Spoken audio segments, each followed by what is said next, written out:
People struggle to change their habits. Once a team has settled into familiar routine for ticket approval, release processes, and vendor access sign-offs, any new control feels like friction. It's not that people are against security or compliance, it's that you're asking them to hit deadlines while slowing them down. That's why introducing controls is so painful. You have to rewrite playbooks, retrain everyone, and introduce new tools while production keeps moving. When you start early, it's different. You set expectations before shortcuts harden into culture. People learn the right way first, so following the process doesn't feel like an extra step. I've seen this with change management in particular. If you introduce lightweight approvals and clear rollback plans when the engineering team is still small, it becomes a second nature as they scale. If you wait a year, the same guardrails feel like a roadblock, because you're pushing against habits that already work. Building good habits, while the company is still flexible, lets you grow into compliance rather than construct it later under pressure. Instead of attempting to be compliant from the start, you need to set the clear goals. Figure out where you are, where you're going, and who owns what. I like starting with the short internal workshops. Bring legal, risk, engineering, and the product. Then agree on the goal and identify the gaps. Then commit on doing the work.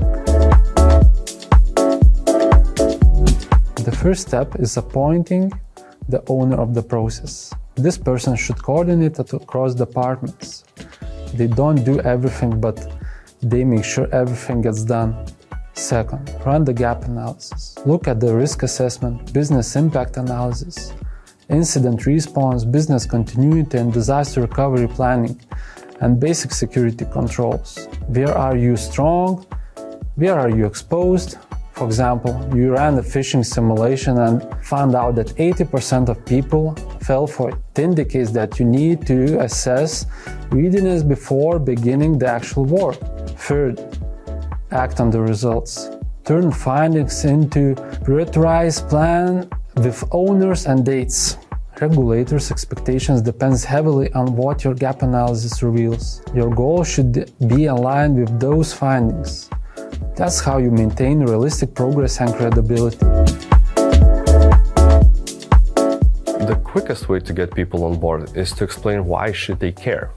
When teams hear that clear process helps us win customer trust, they connect to closing deals faster. When they hear that tight evidence makes audits smoother, they picture fewer drills and fewer late nights collecting screenshots. Then make the change practical. Keep training short and focused, 10 minutes at a time, and tie it to real tasks they do this week. Give them a simple checklist so they don't have to remember every step. And celebrate the small wins. Call out a team that handled a clean change with a great rollback plan, or an analyst who caught an issue early because they followed the checklist. A little recognition travels fast and turns the process into something people are proud of.